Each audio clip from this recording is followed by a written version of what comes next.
Pronto, agora eu vou te colocar como anfitriã de novo, desculpa. É que não tinha colocado pra. Imagina. Pronto. Agora, tenta aí nesse botão. Isso. O Eu? botão verde. Isso. Aí, se você quiser colocar tela cheia, você sabe. Ou assim também pode ser. Como você achar Assim? melhor. Isso, pode ser. Assim tá melhor. Pronto. É, Tudo bem. pode, pode começar. Boa tarde a todos.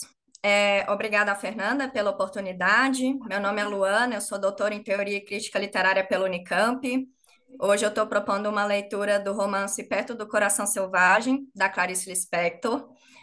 Muito feliz, né, com essa oportunidade de a gente poder estar falando sobre nonsense, enfrentar alguns temas importantes na literatura, como é o caso do estranhamento, do alheamento e de como isso se materializa na linguagem. Avançando, eu coloquei aí alguns tópicos para a gente começar a nossa discussão. Então, para quem não conhece, Perto do Coração Selvagem é um livro publicado em dezembro de 1943. Alguns confundem com 1944, mas enfim, a gente está falando de uma jovem Clarice Lispector de apenas 23 anos de idade, o que para mim é muito assombroso, né? Jovem, essa garota praticamente está escrevendo um livro como esse. Então, é seu romance de estreia, que, querendo ou não, já chamou a atenção de vários críticos, como é o caso do próprio Antônio Cândido, que viu nela aí grande potencial justamente por causa disso.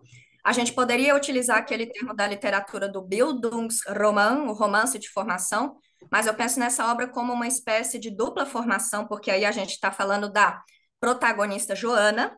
Então, como o simpósio hoje era sobre infância, eu vou me deter na fase infantil dela, que é justamente o ciclo inicial do livro, mas a formação da própria Clarice, né, que querendo ou não é uma menina, uma jovem, uma mulher muito jovem aí, no momento da escritura dessa obra. Bom, a Joana ela passa por vários problemas ao longo da obra, né, sem querer dar alguns spoilers, mas a gente está falando de algumas características que conversam aí diretamente com o modernismo. É uma jovem muito diferenciada, já desde a infância, então a gente vai observar algumas passagens daqui a pouco com as leituras. Então eu propus aí alguns tópicos de a gente pensar, por exemplo, como em questões como isolamento, a introspecção, tudo isso que nos guia, né, aquelas vertentes do intimismo, do psicologismo tão comuns na Clarice, mas que ela já desenvolve aqui nessa obra inicial dela. Gente, a obra de estreia dela, realmente, ela tinha 20 e poucos anos de idade. Bom, Joana é uma moça que passa por luto traumático, né? Então, uma das minhas propostas hoje, justamente com o famoso, famigerado fluxo de consciência, é tentar identificar alguns sintomas psicanalíticos na própria Joana, o porquê de ela se expressar assim.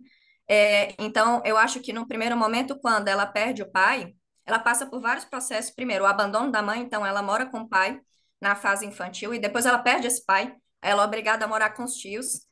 E a tia trata ela muito mal, o tio mais ou menos. Ela tem uma preferência pelo tio, mas a gente está falando num primeiro momento de dizer o difícil. E ela desenvolve algumas patologias ao longo da obra que chega à esquizofrenia, né, uma polifonia dentro da cabeça dela, são várias vozes, que seria quase como dizer o indizível, ou quase o impossível. Então a gente não vai chegar nessa etapa porque eu gostaria de analisar justamente o início disso, que é a fase infantil dela, porque é então que ela chegou onde chegou, porque onde começa justamente essa questão da linguagem nonsense dela. Em todo caso, é um livro que trata do protagonismo feminino, porque no final a gente tem essa noção da linguagem como liberdade, que é aquela metáfora dela, assumir o cavalo, né? Ela monta no cavalo e sai livre, sendo que então ela não depende mais das convenções sociais, dos julgamentos sociais, desse crivo pelo qual ela passou durante toda a vida. Então, se ela tinha essa dificuldade de se expressar ao longo da obra, a gente vê que isso no final meio que ela se liberta, né? Essa questão da liberdade eu acho importante na obra. Tudo bem até agora? Eu vou avançar aqui para o fluxo de consciência, né? Então, coloquei aí do lado a imagem do senhor James Joyce, porque a gente não conseguiria falar de Perto de um Coração Selvagem sem abordá-lo, especialmente porque a epígrafe desse livro é extraída de um livro chamado Retrato de um Artista Quando Jovem, de 1916. Então, Clarice Lispector não só estava ingressando na carreira literária dela, como conversando, dialogando com o automodernismo europeu da época. Então, a gente já vê aí uma certa afinidade que ela manifestava em relação a esse autor específico, né, que não é despropositado, mas sim que vai guiar toda, né, essa técnica literária. Então, ela diz, quer dizer, Joyce diz por meio dela, ou ela diz por meio de Joyce, ele estava só, estava abandonado, feliz, perto do selvagem coração da vida. E esse ele diz respeito a um personagem do Joyce, que é o Steven, que está presente tanto em Retrato de um Artista quando jovem, como também lá no Ulisses. Então, é um personagem reaproveitado. E esses sentimentos que tangenciam essa personalidade de Joana, indicando também essa não digo impossibilidade de se expressar dela, mas dificuldade, né? Esse abandono, mas uma felicidade consigo, é saber lidar com a própria solidão, né? E saber chegar no cerne de si próprio, isso da selvageria, porque Joana é tratada pelos outros como uma mulher, uma menina arredia, né? Difícil de ser domada, então tem essa questão também, só porque ela era diferente. Sobre o fluxo de consciência, não gostaria aqui de dar simplesmente uma aula didática e me focar tanto nisso, mas eu gosto bastante desse verbete extraído do Manual Literário do Maçô de Moisés, por meio do qual eu gostaria de apenas pontuar algumas questões importantes que dialogam com o que parece ser sem sentido, nonsense. Por que é que quando a gente lê obras com fluxo de consciência, a gente tende a ter essa dificuldade? Porque trata-se de camadas pré-verbais antes mesmo da própria linguagem, depois desdobramento em entidades mentais. A gente começa com duas entidades, mas a Joana ela vai progredindo, né? Isso ao longo da obra, ela se fragmenta cada vez mais. E a desarticulação lógica das frases. Então, a gente precisa ter muita atenção, porque quando a gente for ler trechos da obra, tudo isso é escrito com base em gatilhos. Então, ela não dá nenhum aviso prévio para o leitor, ela pula de uma coisa para outra e a gente tem que acompanhar esse movimento mental da própria personagem. Avançando aqui, então, eu propus uma breve linha do tempo do fluxo de consciência de como ele foi utilizado ao longo da história literária mundial, né, sem se focar tanto na brasileira ou na europeia especificamente, apesar de que aqui tem exemplos mais europeus. E também poderia colocar vários outros, né, a própria Clarice aí no meio, a Virginia Woolf, mas eu me detive nos nomes explicados pelo próprio Maçô de Moisés naquele verbete já comentado. Então, destacando alguns momentos importantes, nós temos aí já no finzinho do século XVIII, para ver como que a coisa era moderna, já antecipada em Lawrence Sterne, um escritor irlandês, A Vida e as Opiniões do Cavaleiro Tristan Shandy, que a gente já vê, se não o fluxo de consciência propriamente dito, o engatinhamento disso, né, os preâmbulos. Depois, Eduardo Dujardin, com Os Loureiros Estão Cortados, de 1888, e o Ulisses, do James Joyce, de 1922, já aludido por mim, né, já comentado anteriormente, mas colocar isso numa linha do tempo é interessante a gente ver isso em perspectiva, né, como que autores diferentes estão pensando isso em épocas diferentes e, querendo ou não, os exemplos coincidiram cada qual com seu próprio século. E pontuando também, né, situando Perto de um Coração Selvagem, de 1943, um pouquinho depois do Ulisses, algumas décadas só depois. Bom, para não me estender tanto, o importante é analisar a Joana, especialmente na fase infantil dela, a expressão linguística dela. Então, eu gosto muito também desse trecho que é da pesquisadora Rosisca de Oliveira, que está presente no prefácio da edição que eu li, da editora Rocco. Então, vou ler para vocês. Joana, desde pequena, é vigília. Então, quer dizer, por isso, então, o nonsense, que é essa linguagem um pouco do sonho, a gente não saber bem onde ela está, né? Um meio termo, uma espécie de limbo. A alma atribulada, atenta ao mínimo movimento de tudo que vive, respirando no fôlego do íntimo movimento de tudo que vive, respirando no fôlego do mundo. Quer dizer, uma personagem sobrecarregada, que pensa que deve sentir tudo, né? Essa questão de... ela está sempre numa espécie de êxtase. Convivendo com o invisível pensamento sem repouso, de cada pergunta a cada coisa sua razão, de ser mais secreta, cria em torno de si uma camada impenetrável de incompreensão que a afasta da gente comum. Então, o que para os outros pode parecer não ser, para ela fazer total sentido. Ela cria uma linguagem própria que funciona para ela. Joana não consegue ignorar-se nem a tudo que a cerca, suas alegrias de mulher adulta, sua liberdade mesma, provém de percepções que estão aquém do pensamento, que aí a gente vai vendo como que Joana se confunde com a própria Clarice, fica parecendo que está falando um pouco da própria escritora. Saber que a terra embaixo dos pés é tão profunda e secreta que não há entendimento que dissolva o seu mistério. Ouvir a música que vibra como pensamento e ver que as coisas trazem a marca da existência, descobrindo que tudo é um, o mar, os bichos, ela mesma, e que isso não se explica sem justamente destruir a essência desse tudo é um. Convivemos com ela na alternância do tempo, transfigurado em infância e adolescência, nas águas do banho, casamento e separação. Tem algumas coisas, alguns elementos que se repetem ao longo do livro, como é o caso da música no casamento, esse banho na banheira, na casa da tia, que era uma coisa meio controlada também, a descoberta do corpo dela. Tempo jogado como se fosse num calidoscópio de uma mulher casada que espera a saída do marido, como se estivesse apenas sido interrompida por ele, continuava lentamente a viver. O fluxo da infância, então, ela precisa retornar para isso. Esquecia-o e movia-se pelos aposentos profundamente só, reencontrando a escuta das coisas, já que basta silenciar para só enxergar, abaixo de todas as realidades, a única irredutível e da existência.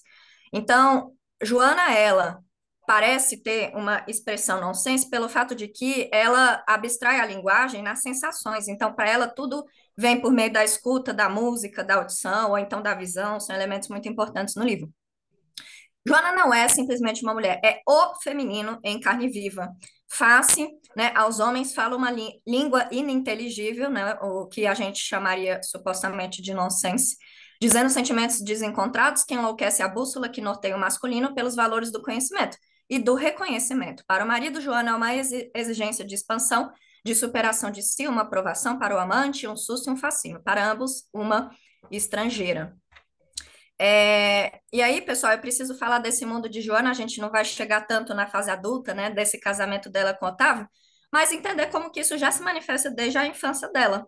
Então, é o momento mais importante da minha fala em que eu proponho trabalhar com a obra, enfrentá-la e entender o quão complexa ela é no sentido dessa linguagem, por isso que ela, então, fica parecendo um pouco do nonsense para a gente para um leitor, né, que passe desavisado, despercebido por essas coisas, mas na tentativa de decifrar esse nonsense dela, que é uma mera aparência, eu mapeei, né, alguns trechos aqui para a gente, indicando o que seria fluxo de consciência de Joana e o que seria um suposto narrador em terceira pessoa por meio desse esquema de cores, para ficar mais visualmente claro aqui para a gente, né? Então, porque o simpósio era sobre infância, nonsense e infância, eu me detive nos 4 capítulos iniciais do livro que falam justamente sobre o ciclo infantil de Joana, e tentando entender a complexidade dessa personagem. Então, o narrador em terceira pessoa é sempre quando a gente tem um verbo na terceira pessoa, né? Aquela historinha, o enredo, quando começa. Houve um momento grande, parado sem nada dentro, dilatou os olhos, esperou, nada veio. Quer dizer, Joana dilatou os olhos, a questão do olhar para ela. Só que aí, quando então a gente pula para a cor, branco, esse branco já não é mais o narrador, é Joana, porque a gente tem essa questão das percepções sensoriais, é o nonsense dela. Então a gente está falando de uma coisa, pula para outra, é um gatilho dela. Mas de repente, no estremecimento, deram corda no dia e tudo recomeçou a funcionar, a máquina trotando, o cigarro do pai fumegando, o silêncio, as folhinhas, os frangos pelados, a claridade, as coisas revivendo, cheias de pressa, como uma chaleira a ferver. Esses frangos, porque ela tem uma obsessão com galinhas, ela gosta muito desse animal. Só faltava o tingling do relógio que enfeitava tanto. Então, é só no onomatopeia do relógio, que também é um mecanismo sensorial dela, né? O barulho que ela se lembra. Quer dizer, a máquina do mundo funcionando, o cotidiano chamando para a vida. Fechou os olhos, fingiu escutá-lo, então esse é o narrador de novo. E ao som da música inexistente e ritmada, ergueu-se na ponta dos pés, deu 3 passos de dança bem leves e alados, que é praticamente a música do mundo, né? Uma personagem muito sensível que tá. Gente, tudo isso quando ela era criança, né? Então, subitamente olhou com desgosto para tudo, como se tivesse comido demais daquela mistura. Então, ela já se fartou disso, uma espécie de tédio. Oi, oi, oi. Então, essas repetições também são delas, né? Inerentes desse nonsense. Gemeu baixinha, cansada, e depois pensou: o que vai acontecer agora, agora, agora? E compreende? Quer dizer, esse compreende não se dirige para ninguém, né? Seria aquela função fática para testar o canal, alô, e você, mas esse compreende não é ninguém. Não é nem o pai dela, não é nem o leitor, não é nem ela própria, e fica um pouco nonsense, meio solto aí, mas faz parte dessa linguagem própria dela, né? De querer expressar muita coisa, uma ânsia, mas que ela não está conseguindo aqui. Afastou o pensamento difícil, distraindo-se com o movimento do pé descalço no assoalho de madeira poeirento. Aí a gente volta para o narrador. Esfregou o pé, espiando de través para o pai, aguardando seu olhar impaciente e nervoso. Nada veio, porém, nada. Difícil aspirar as pessoas como aspirador de pó. É, bom, e aí, gente, o dia de Joana, eu trouxe 4 passagens aqui para gente. Apenas as 2 primeiras estão mapeadas, né? Mais ou menos como eu indiquei ali na proposta do slide anterior. O dia de Joana começa assim: ser livre era seguir-se, afinal, e eis de novo o caminho traçado. Ela só veria o que já possuía dentro de si, perdido, pois, o gosto de imaginar. E o dia em que chorei?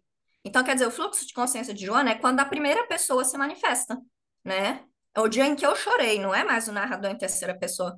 Havia certo desejo de mentir também, estudava matemática e subitamente sentia a impossibilidade tremenda e fria do milagre. Olho por esta janela e a única verdade, a verdade que eu não poderia dizer àquele homem, abordando-o sem que ele fugisse de mim, a única verdade é que vivo.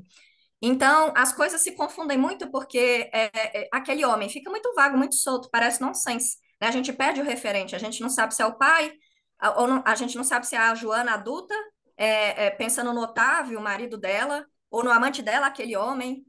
Quem é esse homem? Ou o professor dela, por quem depois ela desenvolve um fascínio também. Mas aparentemente isso aqui seria um momento da aula em que ela estava entediada olhando para a janela. Ela não teria como saber dos homens posteriores da sua vida, né? A não ser que fosse ela adulta pensando nas coisas do passado. Sinceramente, eu vivo. Quer dizer, então pouco importa quem sou.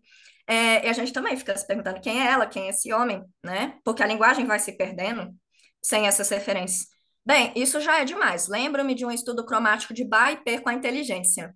Estudo cromático de Bach, quer dizer, cromático tem a ver com cor, e Bach é um compositor, então ela está fazendo uma sinestesia aqui, juntando a cor, né, com a audição.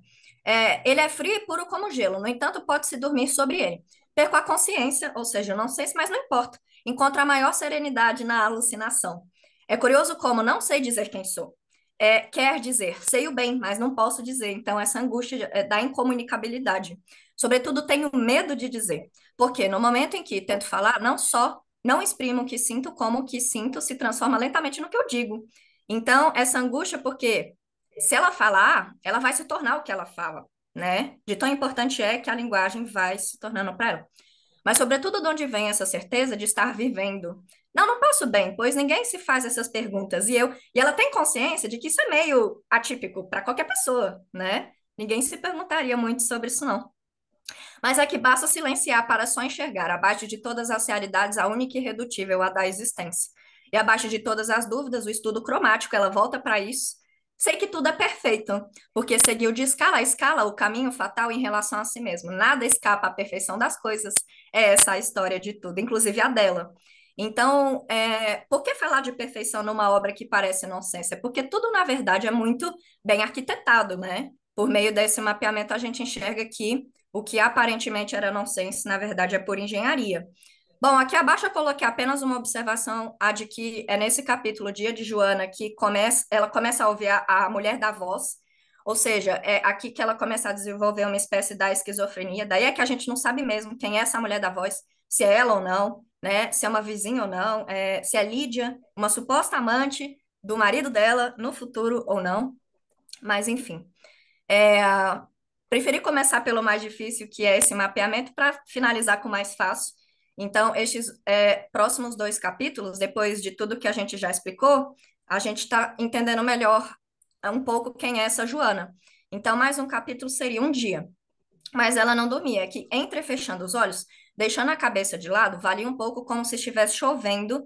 Então, essa questão meio até do Fernando Pessoa da chuva oblíqua, a chuva como a água é uma coisa importante para a Joana.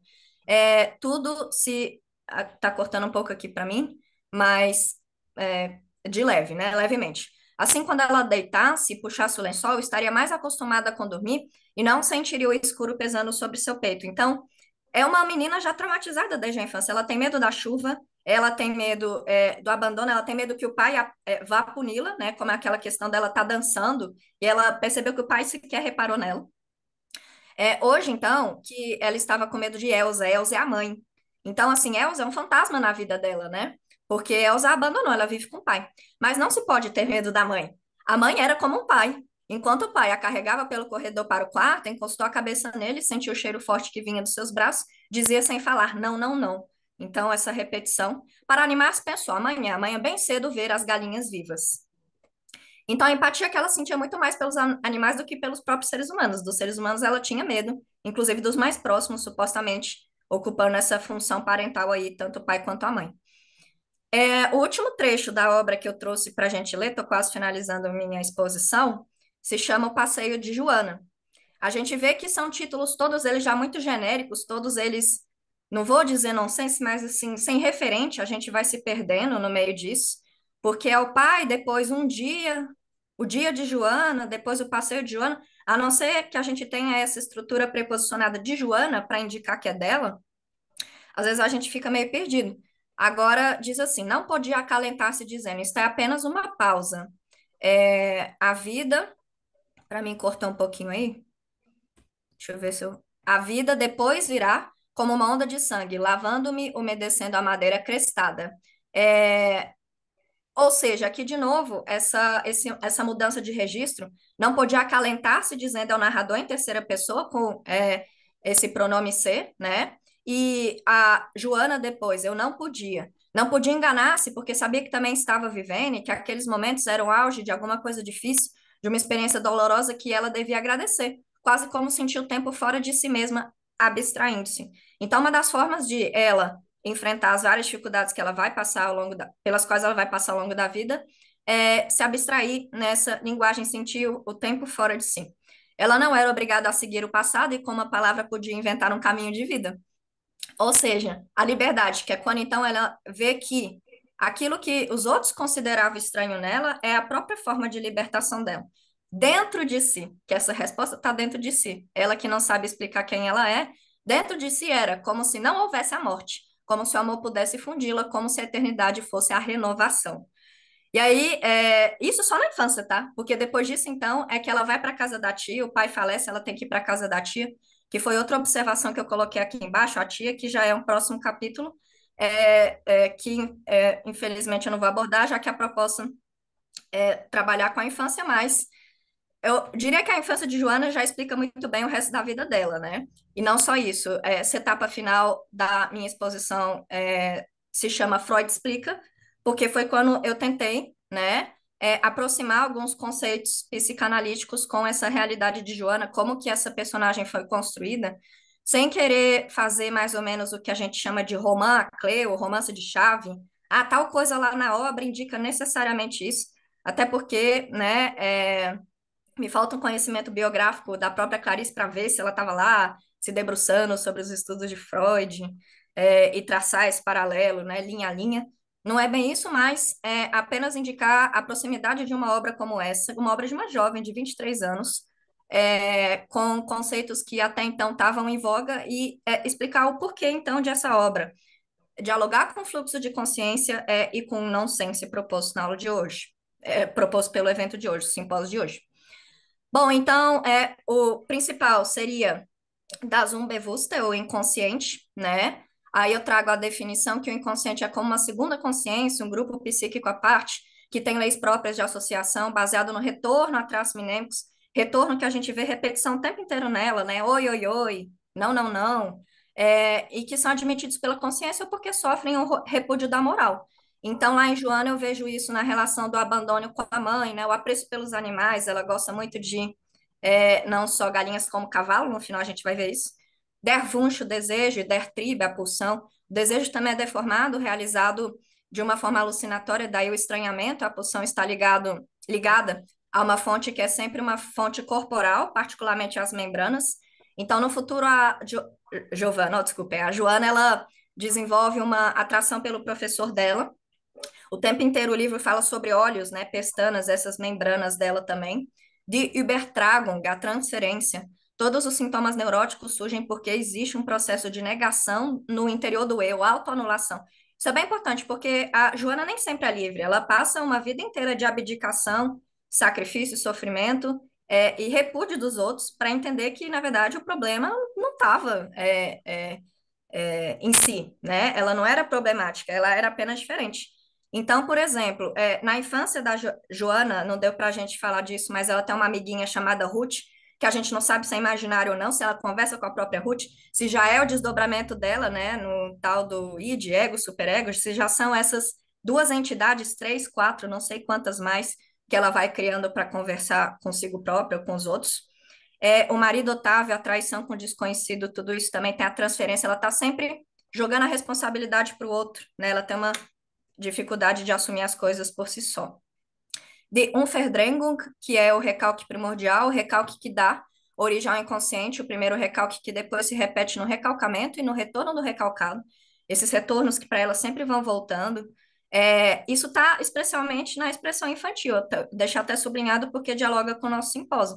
É uma operação inconsciente, entra na latência, às vezes é esquecer a amnésia do infantil, não se lembrar dos primeiros momentos de vida, como é o caso da chuva, da professora dela, aquele momento na sala de aula que ela tá tudo menos presente, né? A professora é o que menos importa, ela precisa olhar para fora na janela e só esse ato de olhar para fora já é um vislumbre, parece, do futuro dela. A gente fica sem saber se é ela na sala de aula olhando para o futuro ou se é ela no presente olhando para o passado.